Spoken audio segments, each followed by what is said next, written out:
E aí, eu sou o Lucas. Esse episódio é sobre um romance do Mia Couto chamado Vozes Anoitecidas.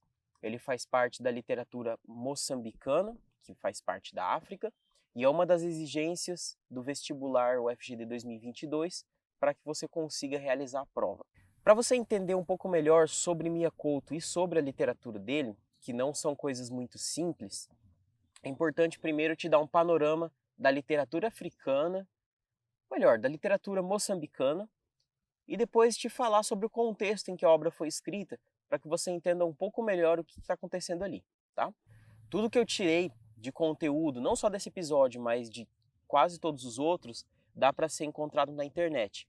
Então, no fim desse vídeo, eu vou colocar o link de acesso desse trabalho e também de outras informações e outros conteúdos para você conseguir entender um pouco melhor desse livro. Bom, vamos explicar um pouco primeiro sobre a literatura de Moçambique. Moçambique é um país que fica na África, onde se fala, além dos idiomas nativos, a língua portuguesa, porque Moçambique foi colonizada por portugueses durante muito tempo e só depois de uma guerra civil em que o país conseguiu conquistar sua independência e manter os colonizadores distantes. Moçambique, diz o autor aqui da minha colinha, ele surgiu como tema num poema épico de um ato.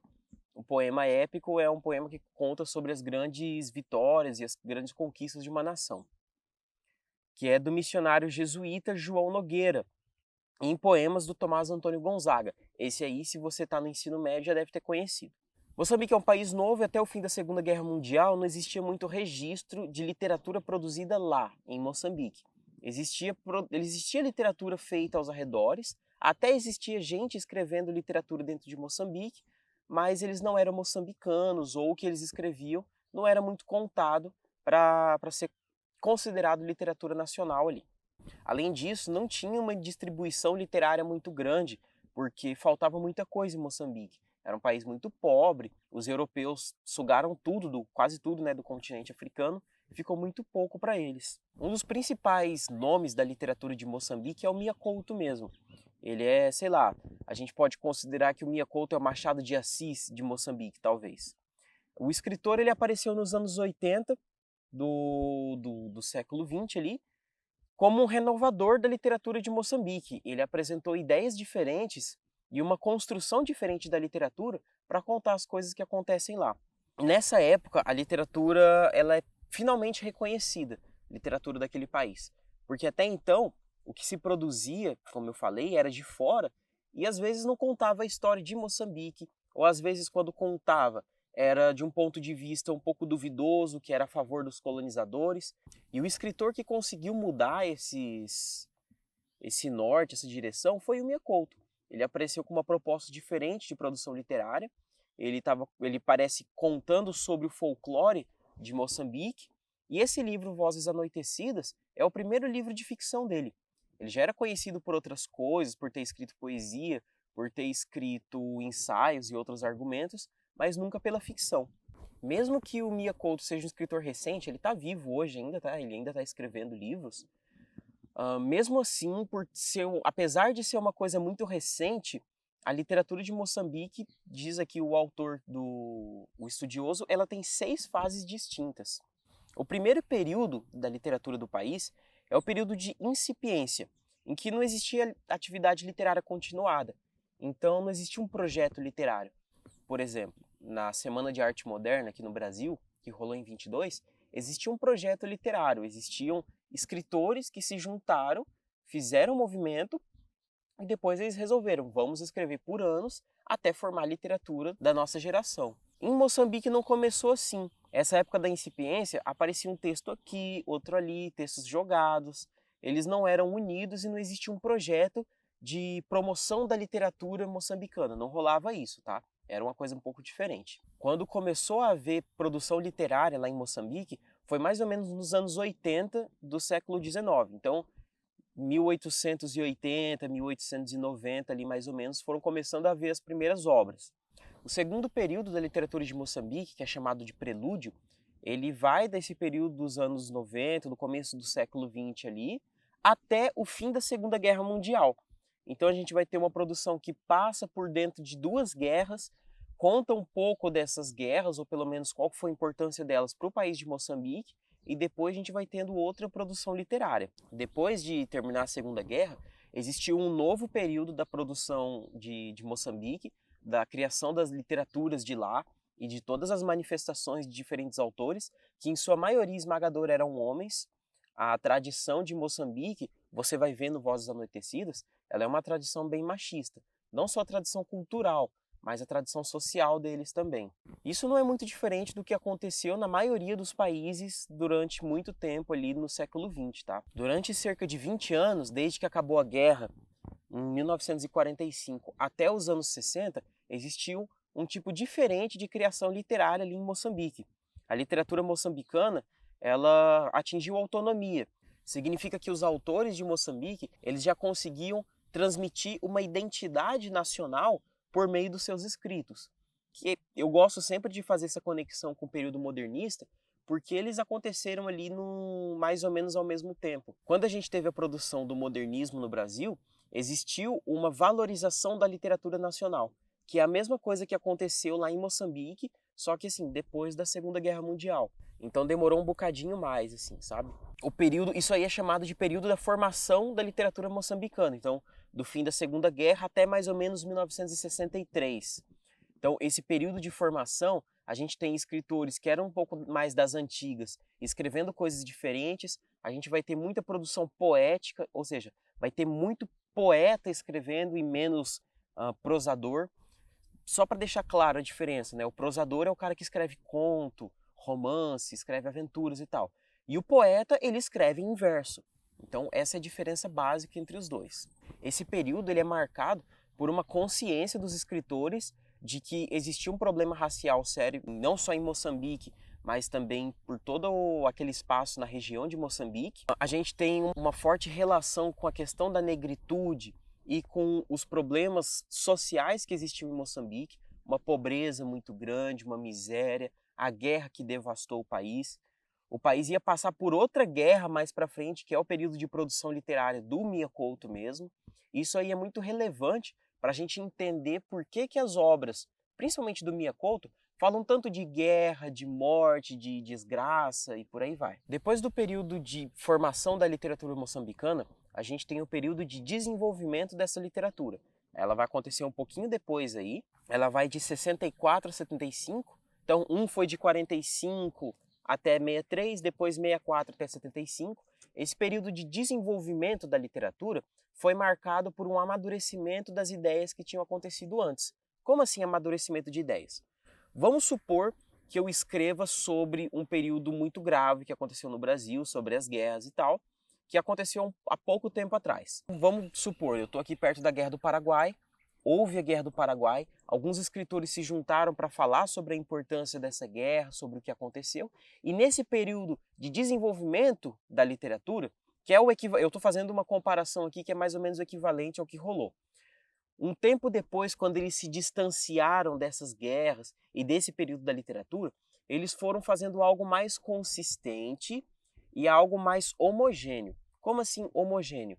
As temáticas de diferentes escritores começaram a se cruzar entre si.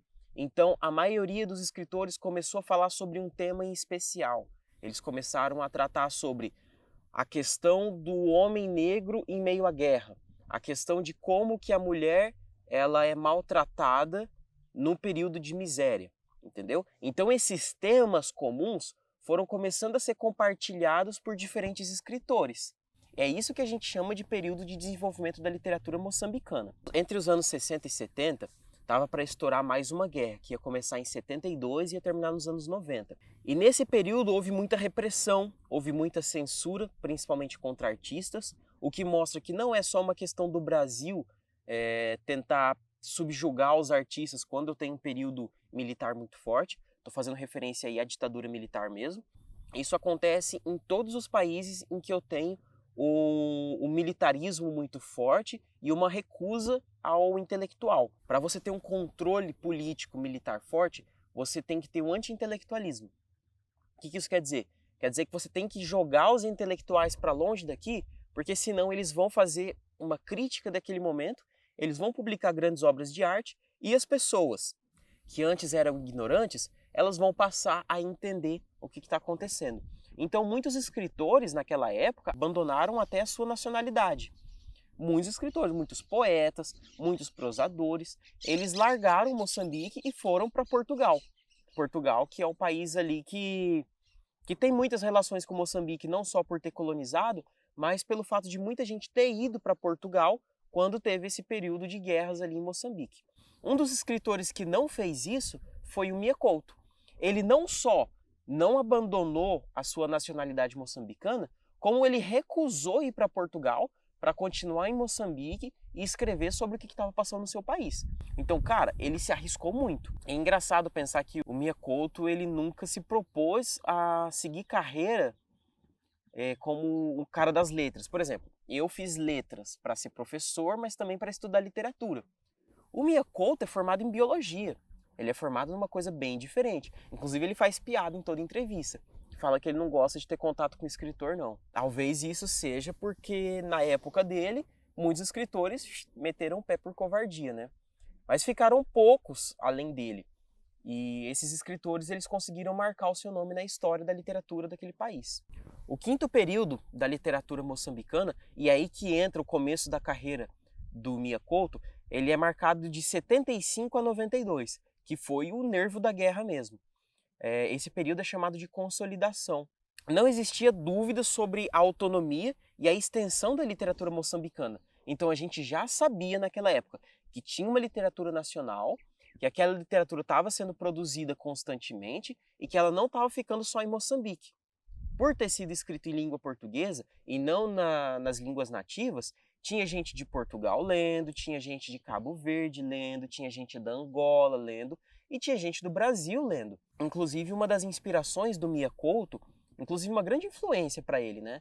É o Guimarães Rosa, um escritor da terceira geração do modernismo aqui no Brasil. Os temas que predominam durante esse período de consolidação da literatura, eles são totalmente militantes, é uma literatura super engajada.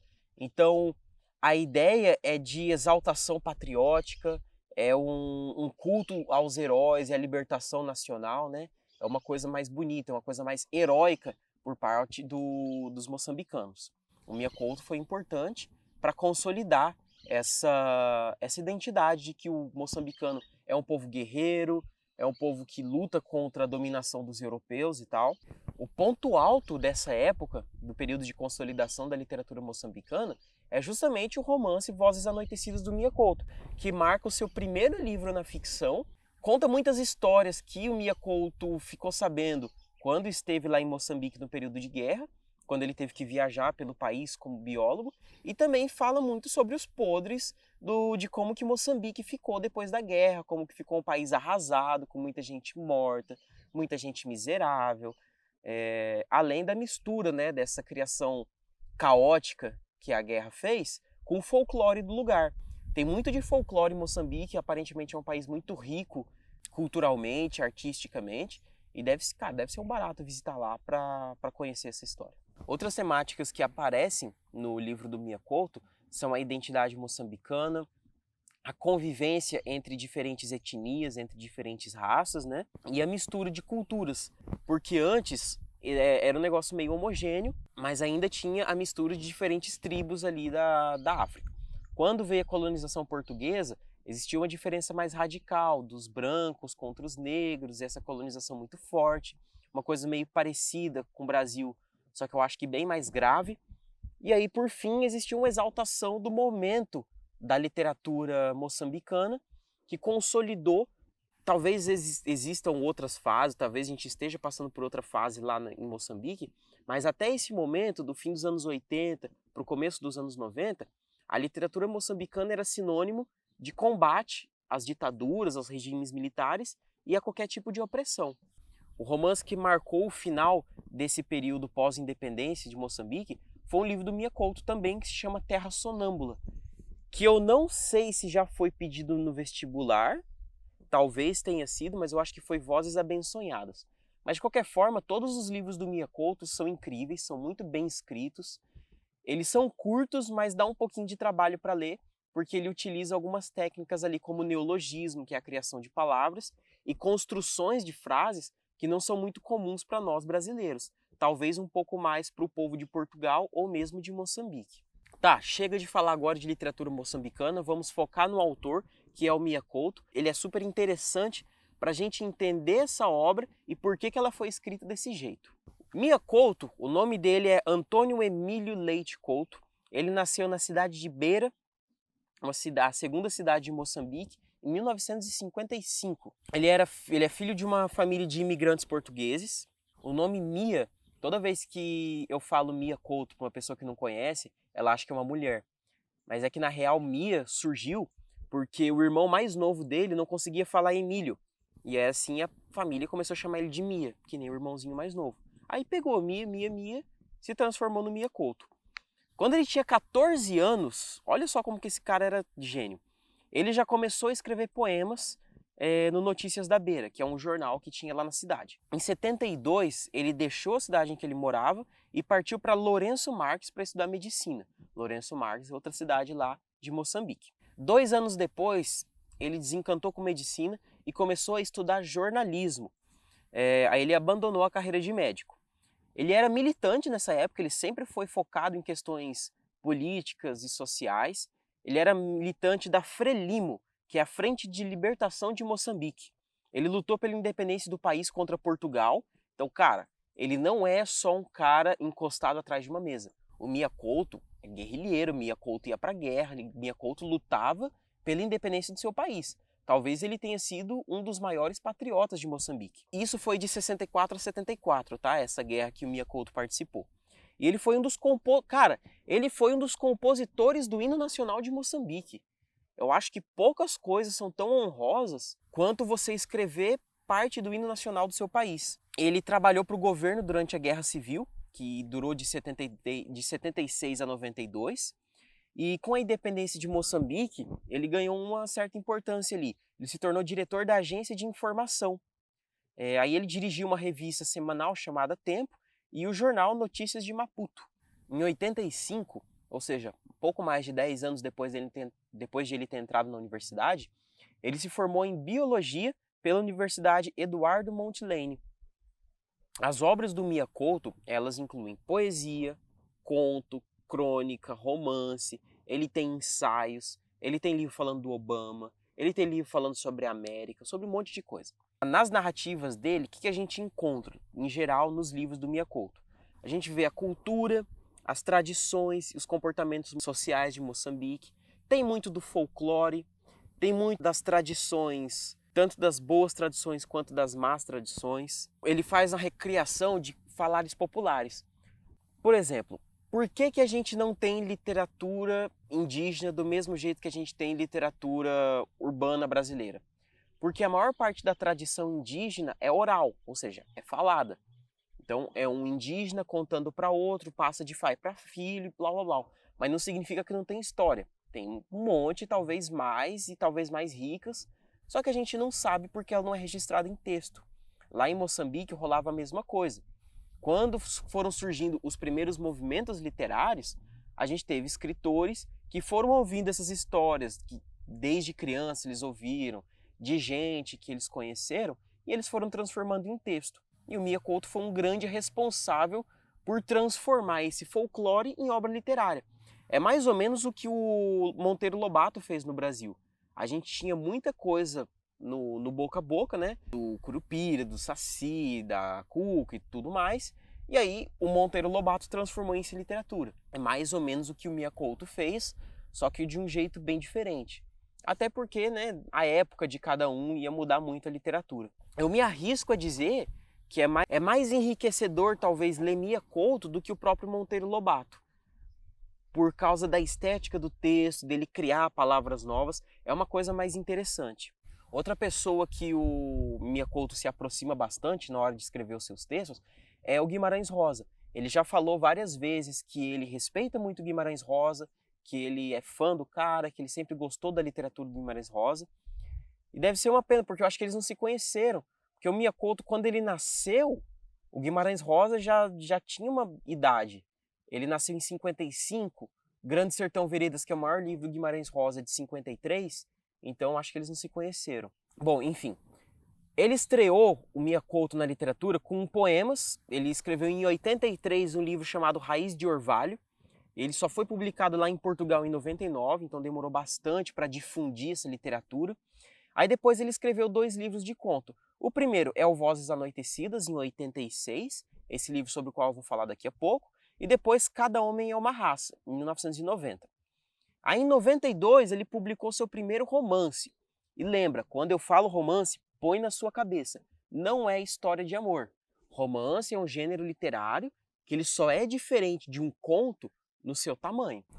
Aí em Portugal, esse livro dele teve uma primeira tiragem de 15 mil exemplares. A partir de então, começaram a comprar, começaram a ler, começou a ir para outros países, principalmente os que falavam língua portuguesa.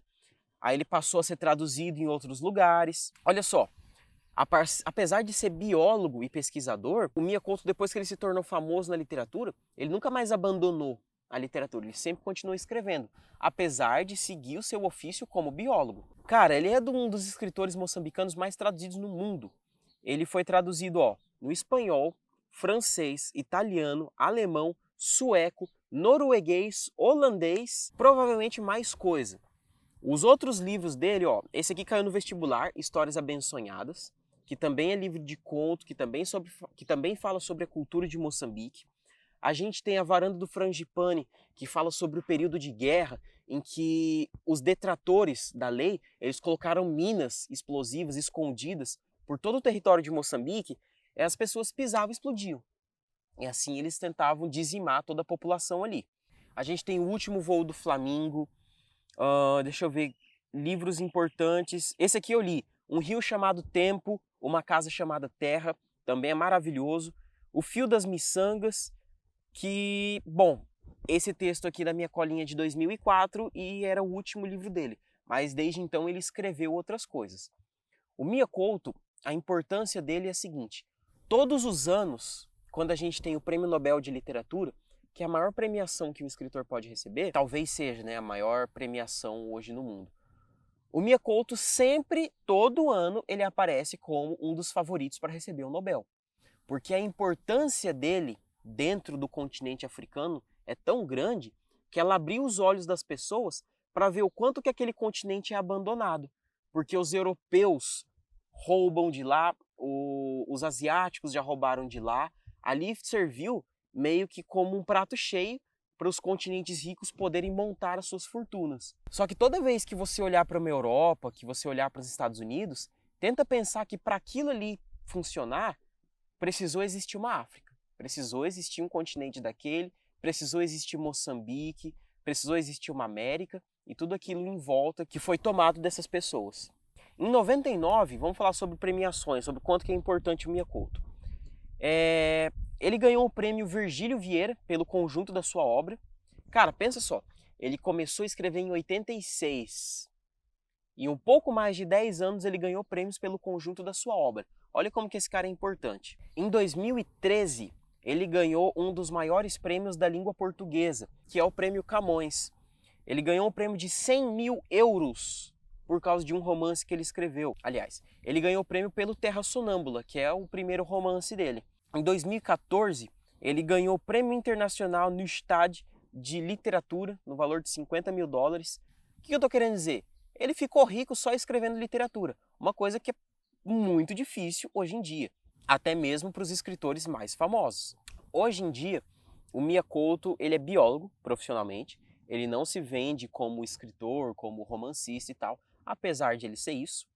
E como biólogo, assim, ele entra em contato com diferentes populações, diferentes culturas, então muita gente diferente. Então ele aprende muito e muito rápido sobre as comunidades em que ele se insere. E apesar de ser biólogo, ele tem essa veia de escritor, então ele é uma pessoa curiosa. Ele sempre está tentando coletar informações ali para escrever alguma coisa depois. Até os 17 anos, 16, 17, o Mia Couto viveu lá na cidade de Beira.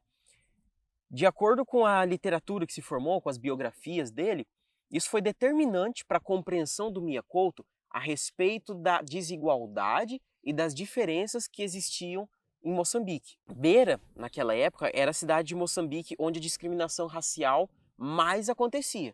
Então, o preto ele era muito discriminado, ele era isolado, ele apanhava, ele morria na mão dos brancos. E o próprio Mia Couto já falou uma vez, ó, abre aspas, sou um escritor africano, branco e de língua portuguesa, porque o idioma estabelece o seu território preferencial de mestiçagem, é o lugar de reinvenção de mim. Necessito escrever na língua do meu lado português, a marca da minha individualidade africana. Eu necessito tecer um tecido africano e só o sei fazer usando panos e linhas europeias. O gesto de bordar me ensina que estou inventando uma outra ordem, e nessa ordem, esses valores iniciais de nacionalidade já pouco importam. Por que ele fala desse tecido europeu? Porque ele escreve em português. Os escritores de Moçambique escolheram escrever em português antes de tudo porque isso ia atingir mais pessoas. Se você escreve na língua nativa, nas línguas tribais lá de Moçambique, pouca gente vai ler porque, primeiro, é uma língua mais falada do que escrita, pouca gente sabe ler naquele idioma e pouca gente sabe ler aquele idioma, até mesmo as pessoas que o falam. Então foi muito mais cômodo ele escrever em português para conseguir fazer com que a maior quantidade de pessoas conseguisse ler os romances, os contos e as crônicas do Mia Couto, né? Todo escritor, ele tem uma marca, uma identidade, como se fosse uma impressão digital. Se você for ver o Machado de Assis escrevendo, ele tem uma impressão digital ali onde ele escreve. Você lê um texto do Machado e consegue identificar que o texto é dele sem ninguém precisar falar. Guimarães Rosa também faz isso. Clarice Lispector, por exemplo, bem interessante identificar como que um texto é dela, entendeu? E o Mia Couto não é diferente. O estilo literário dele é surpreendente, assim, ele é muito diferente de como a gente escreve no Brasil e muito diferente de como se escreve na Europa. Então é legal, porque é como se fosse uma mistura desses dois. Ele fala muito sobre os mitos, sobre as lendas, o folclore de Moçambique, né? É interessante que a escrita dele já foi comparada com escritores da América. Por exemplo, eu acredito que esse Vozes Anoitecidas, ele lembra muito um escritor colombiano chamado Gabriel Garcia Marques, que é talvez um dos maiores escritores da América Latina, o cara que escreveu 100 Anos de Solidão. Por quê? Porque ele mistura o lance do irreal com o real. Ele mistura o folclore com o que acontece de verdade. Então, por exemplo, enquanto num livro lá do Gabriel Garcia Marques você ia ter um cara que morreu com um tiro de arpão, mas que continua circulando pela cidade, como se fosse uma alma penada, no livro do Mia Couto você vai ter algo parecido, de gente que morreu, mas que continua perambulando por aí, e que as pessoas conseguem identificar, mas não mantém contato. Isso aí a gente chama de realismo mágico, que é quando acontece um negócio que é sobrenatural, mas que ele não assusta as pessoas à volta, porque elas estão preocupadas com questões mais importantes ou talvez mais sérias do que uma alma penada. E quais questões seriam essas? A guerra, a fome.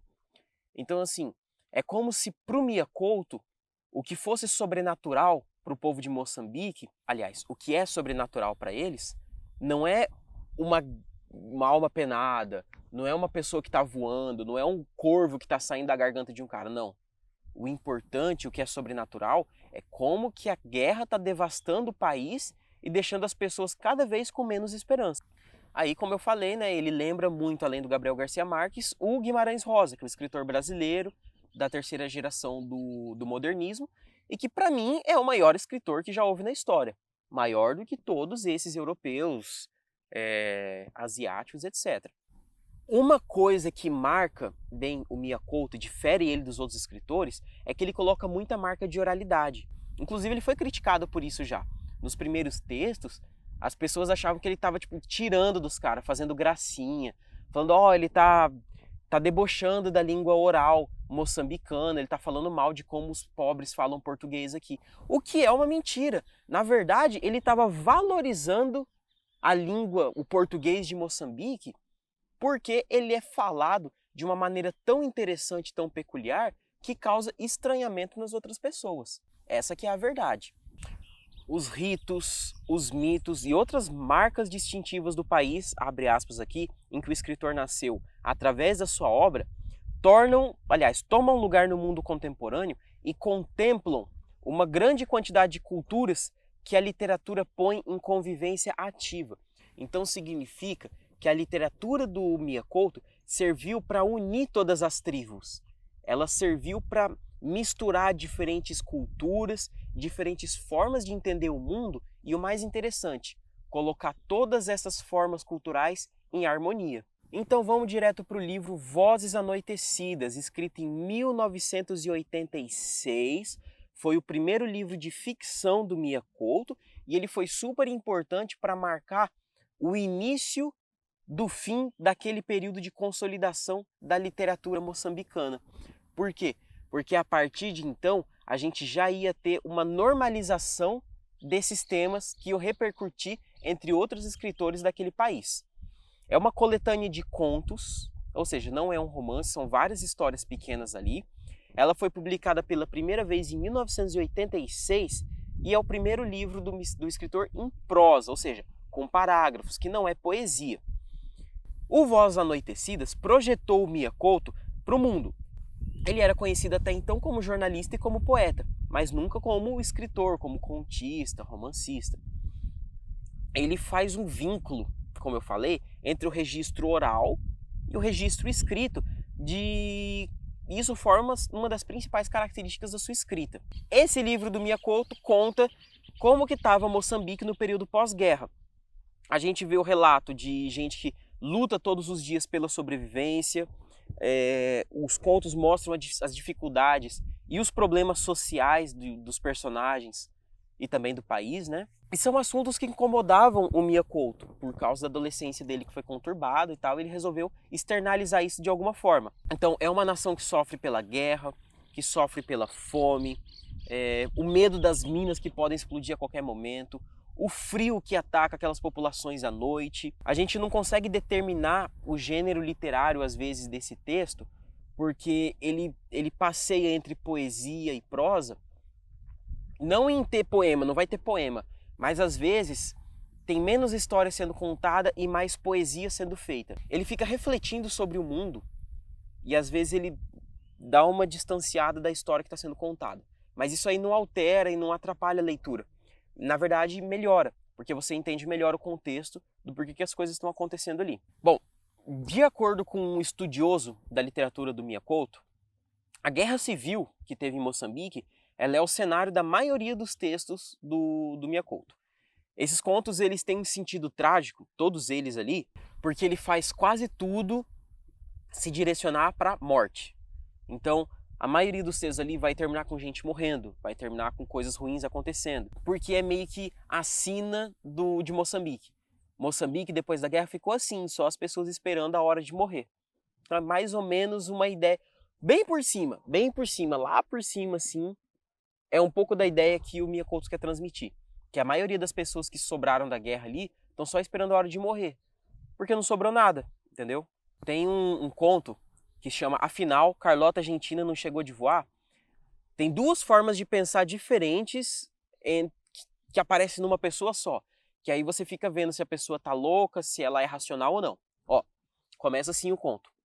Eu somos tristes. Eu não me engano, digo bem. Ou talvez nós sou triste. Porque dentro de mim eu não sou sozinho, sou muitos. E esses todos disputam minha única vida. Vamos tendo nossas mortes, mas o parto foi só um. Ai o problema. Por isso, quando conto minha história, me misturo. Mulato não das raças, mas das existências. A minha mulher eu matei, dizem. Na vida real eu matei uma que não existia, era um pássaro. Soltei-lhe quando vi que ela não tinha voz, morria sem se queixar. Que bico saiu dela, mudo, através do intervalo do corpo. Então esse primeiro parágrafo é um cara contando que as pessoas dizem que ele matou a mulher, mas para ele não.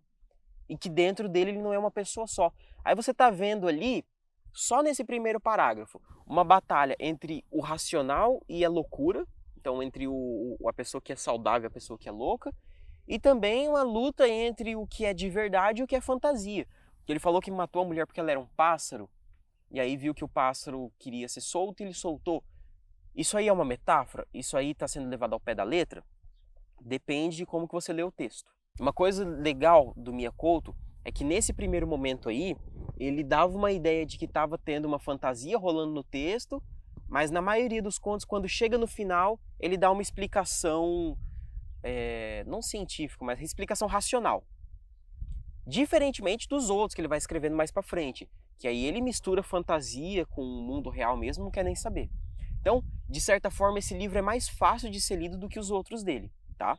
Tem um conto que chama O Último Aviso do Corvo Falador, que é sobre um cara que tosse até gorfar um corvo no meio de uma praça pública. O Miyakoto escreve assim: foi ali no meio da praça, cheio de gente bichando na cantina. José Paraza, pintor reformado, cuspiu migalhas do cigarro mata-ratos. Depois, tossiu sacudindo a magreza do seu corpo todo. O pássaro saiu inteiro das entranhas dele. Então o cara que no meio da praça estava ali tossindo, de repente tossiu um corvo gigante. E aí não só um corvo falador, que só ele conseguia escutar. Tem um outro conto, por exemplo, que é As Baleias de Quicico, que tem um personagem chamado João Mussavelli, que ele acredita que tem baleias que aparecem na beira do mar à noite, que jogam um monte de comida para fora para salvar as pessoas e depois fogem. No primeiro momento as pessoas pensam que ele está louco, aí depois você pensa que ele realmente está louco, depois você começa a pensar que pode ser que exista baleia jogando comida ali para fora, mas no final você descobre que é outra coisa. Ele até fala, né? Não, o animal estava ali, eu ouvi ali a respiração, aquele rumor profundo que já não era da tempestade, era a baleia chamando por ele. Sentiu que já sentia pouco, era quase só aquele arrefecimento da água e do tocar-lhe o peito. Eu não disse para que era preciso ter fé. Mais fé do que dúvida? Habitante único da tempestade, Bento João Mussavelli foi segundo mar adiante, sonho adiante. Bom, terminada essa parte, vão adentrar aos contos que eu vou explicar um por um e falar sobre eles e sobre as principais coisas que podem acontecer ali, beleza? Vozes Anoitecidas, vamos falar agora sobre o livro. Tem um prefácio na edição portuguesa do livro que eu quero ler pelo menos um parágrafo, se liga. Ou é equívoco nosso, ou esse Vozes Anoitecidas imbui-se de um referencial importante para nós moçambicanos, literariamente. Indo afoitamente remexer as tradicionais raízes do mito, o narrador concebe uma tessitura humano-social adequada a determinados lugares e respectivos cotidianos. Miyakoto faz vários dos seus personagens pela atenta escuta de pessoas e incidentes próximos de si, porque o homem escritor se quer testemunha ativa e consciente, sujeito também do que acontece e como acontece, já que desde a infância pôde saber-se objeto. Quando Guimarães Rosa era médico, escritor brasileiro, ele ficava viajando lá pelo sertão, lá em volta de Minas Gerais, ele parava, tratava das pessoas, ouvia a história delas, né? E aí ele aprendia sobre a cultura brasileira, sobre a cultura sertaneja e tal. E ele escreveu os livros dele em cima disso. Miyakoto não é diferente. A diferença ali é que o Miyakoto ele não é médico, né? Ele é biólogo. Então ele vai para resolver outros BOs, talvez por Moçambique ter sido um lugar que sofreu muito com morte e tal, ele tenha tido que trabalhar como médico, talvez, não duvido. Então ele ouviu muita gente, ouviu muita história, e assim ele escreveu a história dele. Aliás, e assim ele escreveu as histórias dele, que na verdade são histórias de Moçambique. Quem escreveu o prefácio da edição portuguesa é um escritor chamado José Craveirinha. Não é Caveirinha, é Craveirinha. E esse José Craveirinha, ele é, para os moçambicanos, ele é o maior poeta de lá. Então ele é mais ou menos o Camões de Moçambique. Escreveu grandes obras, grandes poemas épicos e defende muito a história de Moçambique e tal. Depois tem como se fosse um prefácio, que é o que está escrito aqui. Escrito de forma literária, difícil de ler, um pouquinho complicado. Escrito também por um colega escritor dele, moçambicano, chamado Luz Carlos Patraquim. Aí depois tem o texto de abertura. Então não começou, você tem 3 páginas aí, 3 páginas não, né? Já foram 11. Mas você tem 3 subtítulos antes da gente começar o livro. Diz o seguinte o texto de abertura: o que mais dói na miséria, a ignorância que ela tem de si mesma.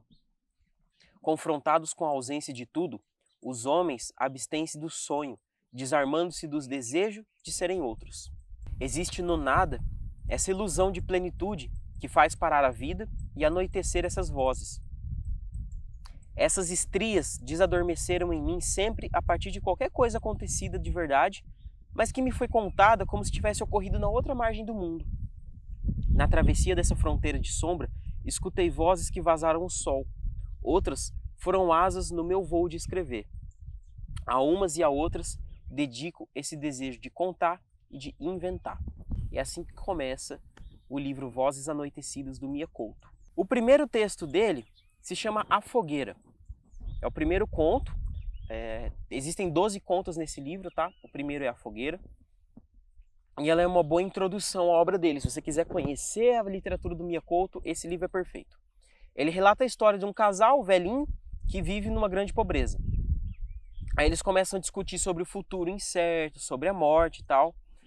Aí o maridão, que já estava cansado da vida, a mulher também, ele chega e fala, pô, a gente tá vivendo há tanto tempo aqui, né?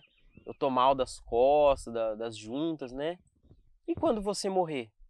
Eu acho que eu não vou conseguir te enterrar, se demorar muito.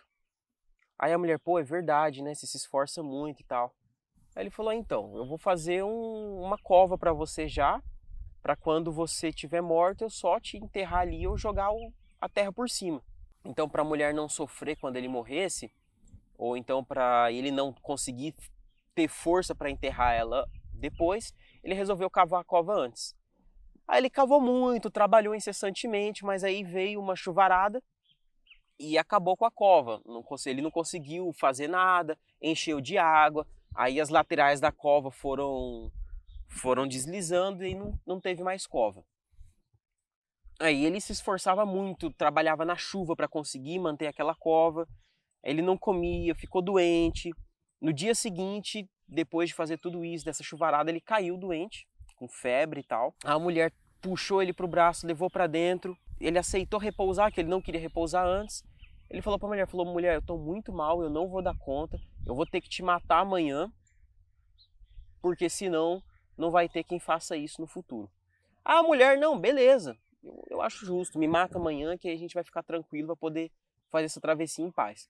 É uma coisa meio absurda e ela é absurda de propósito, então não sinta estranhamento quanto a isso. Durante o descanso, a esposa percebeu que a mão do marido estava fria. Deixa eu colocar um trechinho final desse conto para você entender o que aconteceu aqui. Os ruídos da manhã foram-na chamando para fora de si, ela negando abandonar aquele sonho. Ela estava tendo um sonho muito legal ali. Pediu à noite que ficasse para demorar o sonho.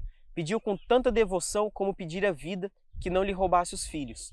É triste a história desse casal, porque os filhos deles morreram, alguns saíram para buscar a vida para fora e não voltaram, talvez tenham morrido com a guerra, né? Tanto que ela falou antes de morrer, bebe homem, bebe para ficar bom, amanhã preciso de força. O velho adormeceu, a mulher sentou-se na porta. Viu o sol vazar, lento rei das luzes. Pensou no dia e riu-se dos contrários. Ela, cujo nascimento faltara nas datas, tinha já o seu fim marcado. E ela estava totalmente tranquila quanto a isso. Procurou na penumbra o braço do marido para acrescentar fora naquela tremura que sentia. Quando a sua mão encontrou o corpo do companheiro, viu que ele estava frio. Tão frio que parecia que dessa vez ele adormecera longe dessa fogueira que ninguém nunca acendera. Então o cara que estava esperando matar a mulher no dia seguinte acabou morrendo. E não tinha muito bem uma cova para ele ser enterrado, porque a cova se acabou junto com a chuvarada. Esse é o primeiro conto. Ele fala sobre a pobreza, a solidão, a miséria das pessoas de Moçambique. Se acontecer de cair um conto específico no vestibular, esse A Fogueira, por que ele tem esse nome? Porque o homem, o marido, ele dormia, tal, quando estava do lado dela, ele acordava pensando numa fogueira, acordava que ele tinha uma fogueira do lado, e a mulher falava, cara, não tem fogueira nenhuma do seu lado. Tanto que no dia que ele não acordou, né, que ele estava morto, ela deu falta dessa fogueira, porque talvez essa fogueira representasse a vida que finalmente se apagou.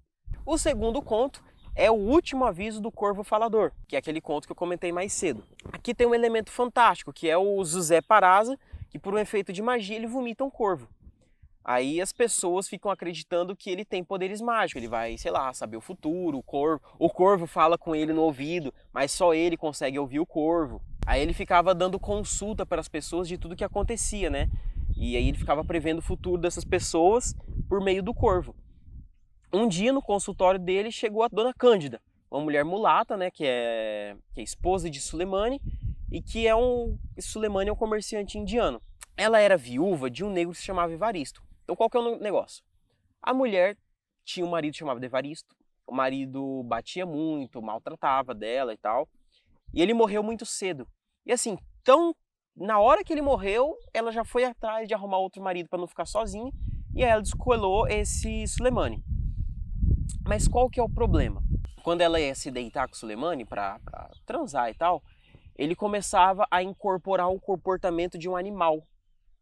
Então ele começava a parecer um animal, ele ficava com o zoião, ficava com a pupila dilatada, ele saía da cama e ficava engatinhando ali, procurando um lugar para ficar, que nem um bicho. E aí ela foi lá falar com o Zuzé, que agora era vidente, e o Zuzé falou, cara, eu tenho certeza que o que aconteceu aqui foi que seu marido Evaristo tá te incomodando para você poder dar roupa pro espírito dele viver bem na eternidade, porque ele tá com frio. Ela falou, pô, mas roupa? Eu fiz tudo os procedimentos que tinham que fazer para ele ir em paz. Eu botei fogo nas roupas dele, eu fiz as rezas e tal.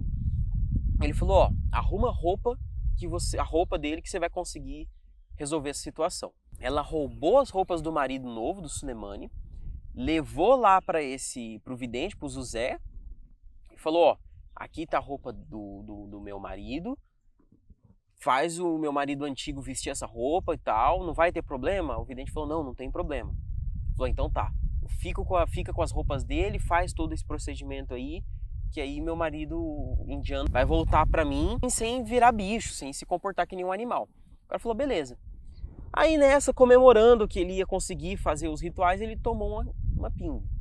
Ele tomou 2, ele tomou 3, aí ele tomou 10, e aí ele ficou muito louco. Aí ele ficou bebaço, confundiu a roupa que já estava ali com ele com a roupa dele, vestiu a roupa do indiano que agora estava sem roupa, porque a mulher encheu a mala do ex-marido com as roupas do marido, de forma que o cara ficou quase sem roupa no armário. E aí o vidente ficou bebaço, começou a andar pela cidade com as roupas do indiano. O indiano viu, ele olhou e falou, cara, você tá com a minha roupa? E aí foi atrás, encontrou os dois, trocaram porrada, o indiano deu um pau no Zuzé, e o corvo do Zuzé ficava sempre no ombro dele. Nessa briga, o indiano acabou matando o corvo. E aí entra um pouco do folclore de Moçambique. Se você mata um corvo, é sinal de mau presságio, péssimo presságio. Ele não só matou, ele fez o Zuzé cair em cima do corvo e matá-lo. E aí nisso, o Zuzé previu uma praga na cidade e decidiu abandonar a região. Deixa eu chegar aqui nessa parte que você vai entender. Mataste o pássaro, Sulemane. Estás lixado. Vais ver que o que vai te acontecer. Hás de gatinhar como um porco. Então deu-se o incrível. Sulemane começa as tremuras, grunhidos, roncos, babas e espuma. Cai sobre os joelhos, rasteja, revolve-se nas areias. O povo aterrado foge. A maldição do Zuzé ficara verdade. Sulemane, convulso, parece uma galinha a quem se cortou a cabeça. Por fim para, cansado dos demônios que o sacudiram. Zuzé sabe que a seguir ele vai sentir sede. Aproveita e ordena. Vais ficar com sede, seu porco-espinho. Vais chorar por água. Provas do poder de Zuzé estavam ali. O Sulemane ajoelhado, suplicando água, chorando para que matassem a sede que o matava. A notícia como um relâmpago correu à povoação. Afinal, esse Zuzé era mesmo o gajo, dono de bruxezas realmente. No dia seguinte, todos levantaram cedo, correram à casa de Zuzé Parasa. Todos queriam ver um pintor, todos queriam lhe pedir favor, encomendar felicidades. Quando chegaram, encontraram a casa vazia. Zuzé Parasa tinha partido. Procuraram no horizonte vestígios do adivinho. Mas os olhares morreram nas capinas que ao longo dos grilos se calam. O que aconteceu? O cara vazou quando ele percebeu que aquilo ali era um mau presságio para coisas ruins que iriam acontecer. Dessa forma, toda a cidade resolve fugir também. Aceitando o aviso, os habitantes começaram a abandonar a povoação. Saíram em grupos, uns sozinhos, outros, e por muitos dias vaguearam errantes, como as penas que o vento desmanchava na distância. Esse conto aqui ele é muito interessante para falar um pouco sobre a cultura matrimonial, ou seja, dos casais que tinham em Moçambique. Talvez devem ter até hoje. Presta atenção nessa parte que sinistra. Isso aqui é o diálogo da mulher, ex-viúva, que agora está casada com um indiano, com o José. José Paraza cruzou as mãos, acariciou o corvo, tinha suas suspeitas. Evaristo era de raça negra, natural da região. Dona Cândida com certeza não cumpria as cerimônias da tradição para afastar a morte do primeiro marido. Engano seu, ela cumprira. Cerimônias completas? Claro, senhor Paraza. Mas como? A senhora assim, mulata da sua pele, quase branca da sua alma? Ele era preto, o senhor sabe. O pedido foi da família dele, eu segui. O Paraza, intrigado, parece ainda duvidar. Matou o cabrito? Matei. O bicho gritou enquanto a senhora cantava? Gritou sim. E o que mais, dona Cândida? Fui ao rio lavar-me da morte dele. Levaram minhas vivas, banharam comigo, tiraram o vidro e cortaram-me aqui nas virilhas. Disseram que era ali que o meu marido dormia. Coitadas, se soubessem onde o Evaristo dormia. E o sangue saiu bem? Hemorragia completa, as vivas viram. Pelo sangue, disseram que eu me entendia bem com ele. Não desmenti, preferi assim. Sabe o que aconteceu aqui? É uma coisa da tradição de algumas tribos na África.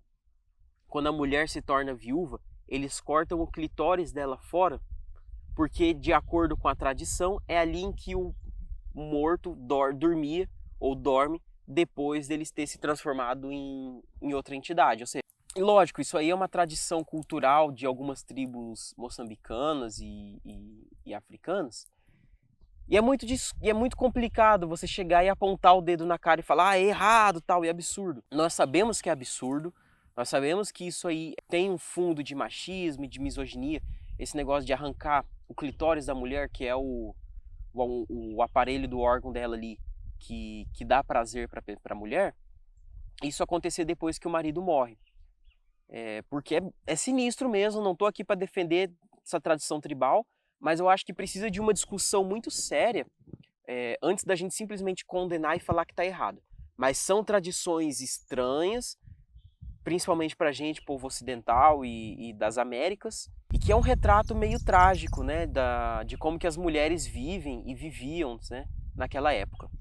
Enfim. Esse é o conto O Último Aviso do Corvo Falador, que ele vai, fala umas coisas, depois tem o presságio da morte dele e as pessoas vão embora da cidade. Acontecia muito disso. O terceiro conto é de como vazou a vida de Ascolino do Perpétuo Socorro. Vamos lá. O Ascolino, ele era um homem de origem goesa e vivia na Munhava. A dona Epifânia era sua esposa e Vasco João Quino era o criado. O Ascolino ele era infeliz no casamento com Epifânia, porque ela era uma mulher muito fria, ela não mostrava amor e carinho, ela não ficava muito com ele. E ela era devota a Deus, então assim, ela acordava, ia rezar até a hora de dormir e poucas ideias para ele, entendeu? E aí o Ascolino, ele queria ter um matrimônio normal. Por causa disso, ele passava a maior parte dele no bar, que é o bar do Menezes. Ele montava na bicicletinha que o criado dele pedalava. Então ele montava no cano da bicicleta, quem ia pedalando era o criado, e eles iam até o bar, onde o Ascolino bebia até cair. Bom, enfim, os brancos ficavam com o Ascolino, porque ele era branco, e ficava na frente da parte da frente do bar, e aí o João Quino, que é o Vasco, ele ficava na parte de trás com os outros pretos, bebendo uma bebida de mais baixa qualidade, etc, etc. Aquilo tudo que a gente sabe que os pretos são mais maltratados do que os brancos lá. Isso aconteceu, né? O Ascolino ele ficava contando para os amigos dele os acontecimentos da sua vida.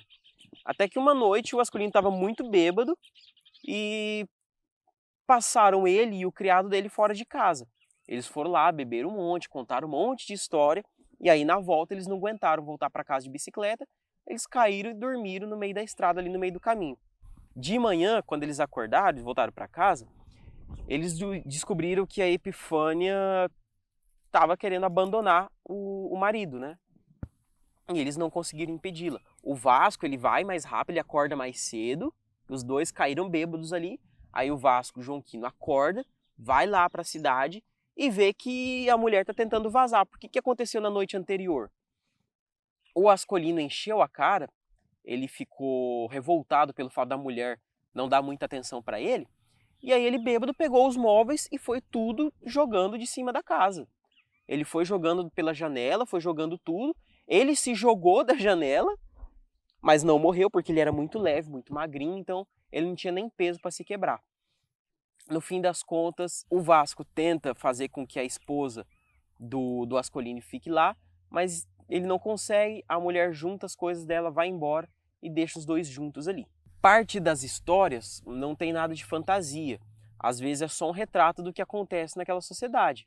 Então a gente tinha muito de as mulheres fugirem dos maridos porque apanham, porque os maridos são alcoólatras, porque todo mundo perdeu qualquer fio de esperança e o que restou ali foi o medo, ou até mesmo uma sensação de vazio, né?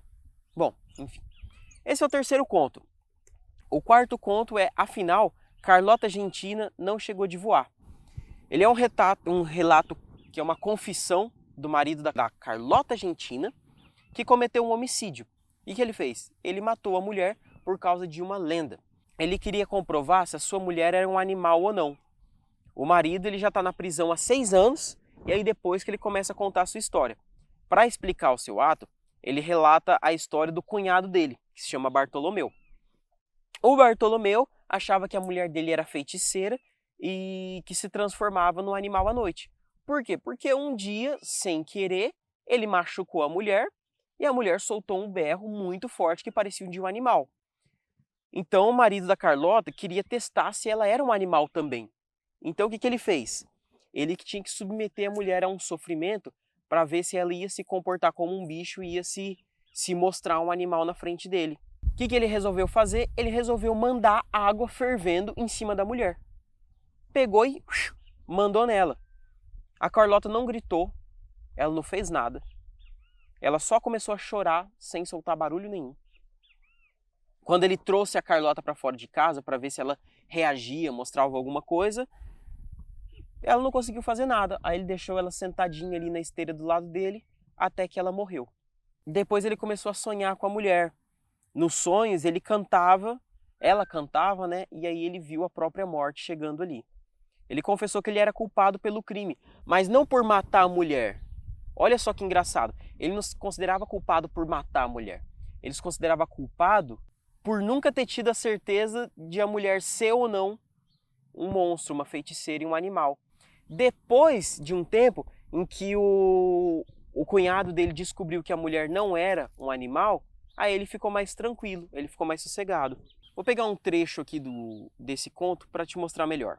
Esse aqui é o que começa com "Eu somos tristes, não me engano, digo bem. Ou talvez nós sou triste. Porque dentro de mim não sou sozinho, sou muitos. E esses todos disputam minha única vida. Vamos tendo nossas mortes. Meu parto foi só um. Aí o problema. Por isso, quando conto uma história, eu me misturo. Mulato não das raças, mas de existências." E aí ele conta sobre a morte da mulher, né? Ele fala sobre o que aconteceu, até que chega um ponto que ele conta sobre o assassinato dela por ter acreditado numa superstição. Olha o que o cunhado fez. O lume estava ainda a arder. Tirou um pau da lenha e soprou nele. Sacudiu os olhos e as migalhas do fogo. Na atrapalhação, deixou lenha acesa cair nas costas da mulher. O grito que ela deu, nunca ninguém ouviu. Não era som de gente, era grito de animal. Voz de hiena, com certeza. Bartolomeu saltou num susto. Estava casado com quem, afinal? Com uma Noí? Noí, na linguagem local, significa feiticeira. Ela se disfarça de animal para poder enganar as pessoas. Essas mulheres que de noite se transformam em animais e circulam no serviço da feitiçaria, quem são? E aí depois ele acredita nisso, ele acha que a mulher dele também é uma Noí, que nem a mulher do Bartolomeu também seria, e aí ele acaba matando a mulher. No final, ele se encontra aliviado, porque a mulher do Bartolomeu não era Noí, então não tinha como a mulher dele também ser uma. Então ele está preso, mas ele está preso tranquilo. Como que termina esse conto? Agora já é tarde. Só reparo o tempo quando já passou. Eu sou um cego que vê muitas portas. Abro aquela que está mais perto. Não escolho, tropeço a mão no fecho. Minha vida não é um caminho, é uma pedra fechada à espera de ser areia. Vou entrando nos grãos do chão devagarinho. Quando me quiserem enterrar, eu já serei terra. Esse conto se chama O Dia em que Explodiu Mabata Bata. A história é sobre o Azarias, um órfão, que o sonho dele era ir para a escola, mas que ele não podia fazer, porque ele era obrigado a ajudar a guardar o gado e que ia servir para pagar o casamento do seu tio. Um dia, o Azarias, ele vê um boi da melhor manada lá, aliás, o melhor boi da manada, que se chama Mabata Bata, explodir do nada. Explodiu.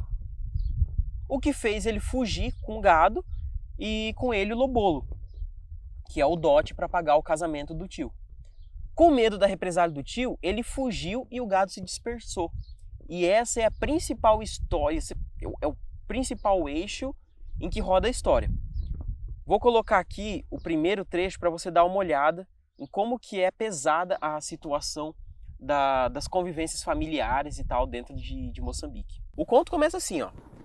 De repente o boi explodiu. Rebentou sem um murro.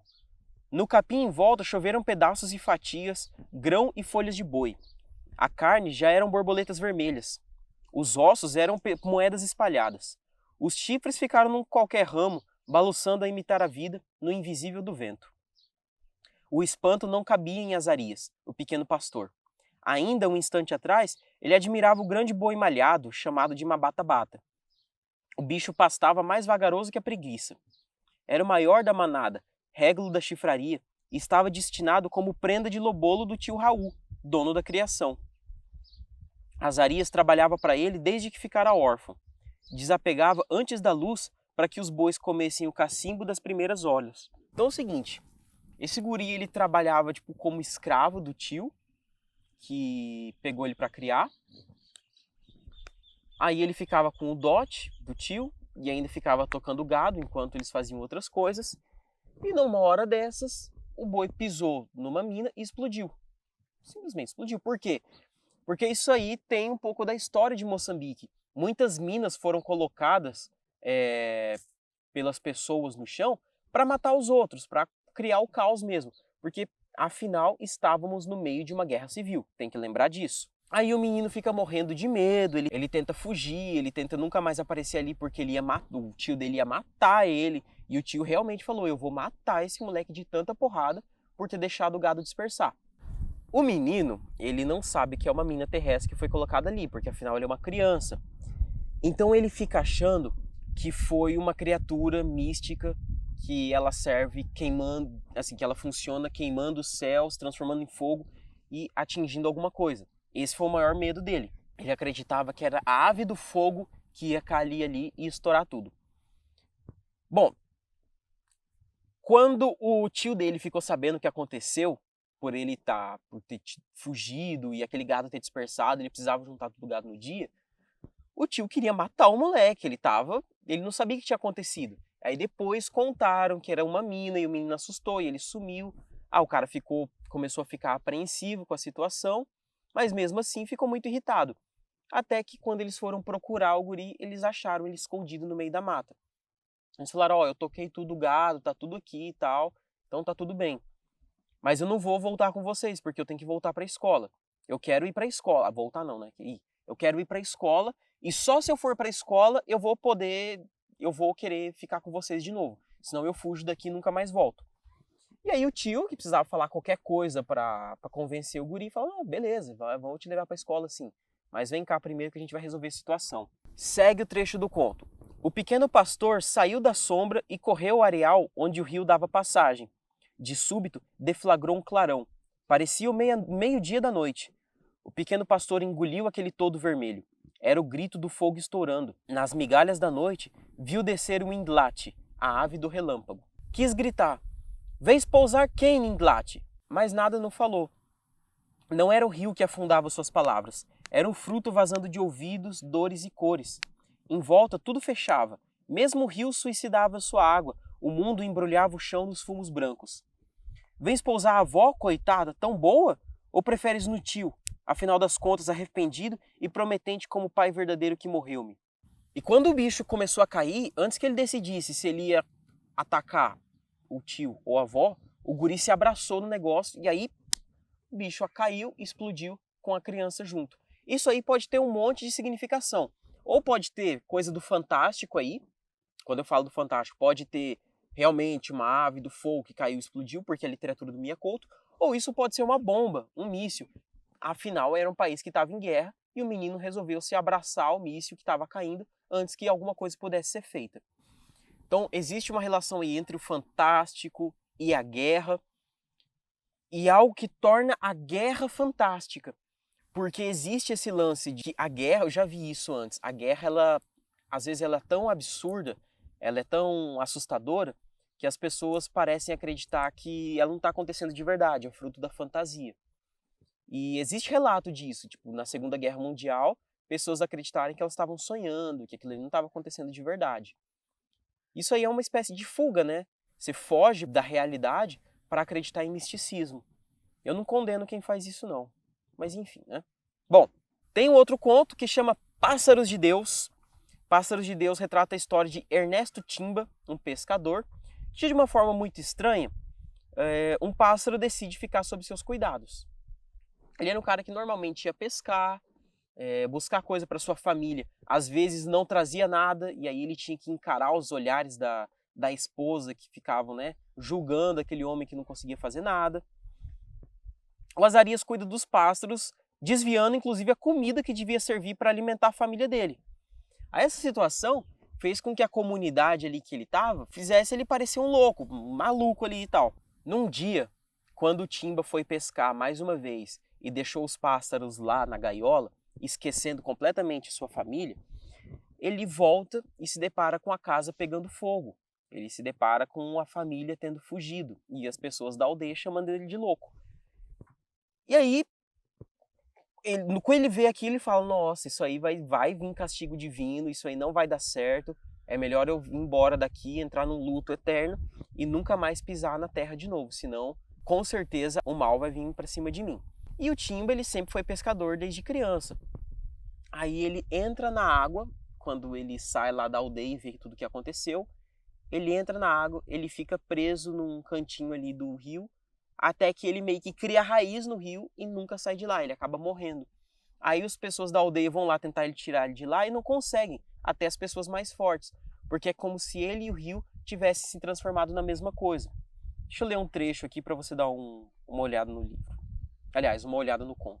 Timba recuou aterrado, gritou pela mulher, pelos filhos e depois, descobrindo que não havia mais por quem gritar, chorou lágrimas de raiva, tantas que lhe magoaram os olhos. Por quê? Por que magoaram os pássaros tão bonitos que eram? E ali, entre cinza e fumo, explicou-se a Deus. Vais zangar, eu sei. Vais castigar teus filhos. Mas olha, estou a pedir desculpa. Faz morrer a mim mesmo, eu. Deixa os outros no sofrimento que já estão a sofrer. Mesmo pode esquecer a chuva, pode deixar a poeira encostada no chão. Mas faz favor, não castigue os homens dessa terra. E no dia seguinte, encontraram Ernesto, abraçado à corrente do rio, arrefecido pelo cacimbo na madrugada. Quando tentaram o erguer, verificaram que estava pesado e que era impossível separá-lo da água. Juntaram-se os homens mais fortes, mas o esforço foi em vão. O corpo já estava colado à superfície do rio. Um receio estranho espalhou-se entre os presentes. Para iludir o medo, alguém disse: "Vão avisar a mulher. Digam aos outros que morreu o louco da aldeia." E retiraram-se. Quando subiam à margem, as nuvens estalaram. Parecia que o céu tossia, severo e doente. A qualquer momento, teriam festejado o anunciar da chuva. Agora não. Pela primeira vez, se uniram as crenças, suplicando que não chovesse. Plácido, o rio foi ficando longe, a rir-se da ignorância dos homens. E no embalo terno foi levando o Ernesto Timba, corrente abaixo, a mostrar-lhe os caminhos que ele apenas tinha aflorado em sonhos. E assim termina o conto Os Pássaros de Deus. O próximo conto é Sade, o Lata d'Água. A história é assim.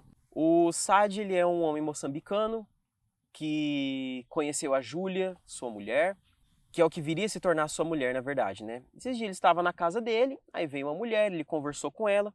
Vou até pegar o diálogo aqui. Ó, sou Júlia, natural de Macia. Não tens marido? Já tive, por enquanto não tenho. Foram quantos os maridos? Muitos. Tem filhos também. E onde estão esses filhos? Ah, não estão comigo, os pais levaram. Ele ofereceu o casaco para cobrir o frio, ela ajudou a encontrar o caminho para casa, mas acabou por ficar aquela noite e outras noites, e acabaram virando, né, marido e mulher. Quando a cidade soube que eles estavam juntos, eles condenaram o Sade, porque ela estava muito usada, de acordo com eles. Ela já tinha tido muitos filhos, já tinha marido, então ela era uma mulher imprestável, de acordo com aquela cultura. Ele tinha que escolher uma mulher virgem, ou que eles chamavam de intacta, que é para poder ser estreada com o seu corpo. Mas ele não quis ideia, ele não quis ouvir não. Ele continuou com ela, né? E foi então que passaram a chamar o cara de lata d'água, porque a água ela se molda de acordo com o vaso que está em volta. Então é aquela ideia de que ele consegue se adaptar a qualquer coisa. Por isso chamaram de lata d'água. E aí ele tinha que ter um filho. Só que ele não podia ter filhos, ele com a Júlia. Ele era estéril. E assim, beleza, fingir um casamento, nós até finge. Mas como é que vai fingir um filho, né? Não tem como não ter filho. E aí ele falou pra ela, cara, vai e anda por aí. Sai uma noite, duas, até você fazer um filho. E aí foi isso que aconteceu. Ela saiu por uma noite, duas, até ter um filho. Voltou muito tarde. E, bom, ele festejou a notícia. Aquelas primeiras semanas foram muito felizes. Isso aqui tudo tá no texto, tá? Até que uma vez ele acordou no meio da noite. Ele falou, Júlia, eu quero saber quem que é o dono da criança, quem que é o pai? E ela fala, Armando, você jurou que nunca ia me perguntar. Não, mas agora eu quero esse nome. Você não pode dar o parto sem eu saber a verdade do pai dessa criança. Aí ela enrolou, evitou falar para ele, e aí no final que nunca se contou quem que era. A criança nasceu, e ele confirmou então a suspeita do seu sentimento. O miúdo era um estranho, ele era um remendo da sua honra. Mas ele era um remendo vivo, chorosa testemunha de suas fraquezas. Às vezes gostava dele e era seu. Outras vezes, o bebê era um intruso que o vencia. O tempo foi passando e ele foi começando a sentir cada vez mais a culpa por ter um filho que não era seu de sangue. E por causa dessa frustração, ele começou a descontar na mulher. E ele começou a descontar nela, começou a bater nela, mais e mais e mais, até que chegou nesse ponto aqui da história. Sentiu a fora do vento na porta e acordou da lembrança. Sempre que se recordava, trabalhavam facas dentro da alma. Estava proibido de ir ao passado. E tudo por causa de Júlia, raio de mulher. Fechou a porta com a decisão da fria e desatou aos pontapés. Queria feri-la, transferir para ela as dores que sentia. Caíram latas num barulho enorme. Ele não esmoreceu. Debruado sobre a cama, insultava, cuspia-lhe, ameaçava de morte derradeira. Os vizinhos ele já sabia, não viriam acudir. E naquela noite, a raiva era demais. Havia de lhe bater até sangrar. Puxou do cinto e usou-o com tanta vontade que o balanço o fez cair sobre a mesa. Pratos e copos caíram, rasgando outra vez o silêncio da noite. De repente, sentiu um barulho na porta. Quando olhou, esse algum já tinha entrado. Era Severino, o chefe do quarteirão. Que queres, Severino? Calma, Sade. Para que tudo isso? Ele respirava como se alimentasse muitas almas. Senta-te, Sade. Ele obedeceu. No suspiro cicatrizava o fogo da alma. Por que você sempre faz isso? Já viu bater assim numa mulher? Ele não respondeu. Tentava baixar aquela quentura dentro do peito. Ficou assim uns minutos até que respondeu. Não estou a bater em ninguém, não. Severino não percebeu. Deve ser estar grosso vai começar uma conversa de muitas outras. Mas o Sade insistiu. Não tem ninguém nessa casa, não. Só tem eu. Severino olhou em volta, desconfiado, e realmente não havia ninguém. Pode ver em todo lado. A Júlia não tá. Faz muito tempo que ela se foi embora. Eu não tô a bater contra ninguém. Desculpa, Sade, eu pensei, e como se não encontrasse as palavras, decidiu-se a sair. Andava de costa, como se a surpresa fosse uma cobra ameaçando saltar-lhe. Severino? Sim, estou a ouvir. Eu faço isso não sei porquê. E para vocês pensarem que ela ainda está, Ninguém pode saber que eu fui abandonado. Sempre que eu bato, não é ninguém que está por baixo desse barulho, não. Vocês todos pensam que ela não sai porque sofre da vergonha dos vizinhos. Enquanto não... Severino tinha pressa de sair. Sade estava com os braços desmaiados, caídos ao lado do corpo. Parecia que a carne se mudara em madeira e que a desgraça havia esculpido nela. Severino saiu, fechando a porta com cuidado que se guarda para o sono das crianças. Lá fora, uma multidão aguardava as notícias. O chefe do quarteirão, com um gesto vago, espalhou a sua voz. Já podem ir já. A mãe Júlia já está bem. Ela está a pedir que vocês voltem para vossas casas, dormirem descansados. E alguém protestou. Mas e Severino? Afinal, como é? O chefe do quarteirão com o sorriso atrapalhado. Pá, você já sabe como são essas nossas mulheres. Agora vão embora. Então, olha só, cara, como que era a vida, o moralismo e a apontação de dedo numa sociedade em que todo mundo já está desgastado o suficiente. O cara ficou com uma mulher um tempo, ela se tornou a mulher dele, engravidou de um filho que não era do rapaz, e aí ele começou a sentir muita culpa, embora os vizinhos não desconfiassem do fato de ele não ser o pai legítimo da criança. E aí ele passou a bater nela mais e mais, no momento em que a mulher fugiu e não ficou mais perto dele. E aí, para ele não contar ou para ele não ficar mal falado a respeito de a mulher ter abandonado, ele começou a fingir que batia nela todas as noites para que eles soubessem que existe alguma pessoa ali. Mas no final das contas ele não estava batendo em nada, cara. Ele estava batendo na cama, derrubando lata, só tendo crises de fúria solitárias para tentar disfarçar que a sua mulher não o abandonou. Essa aí é a história do conto Sade, o Lata d'Água. O próximo conto é As Baleias de Quissico.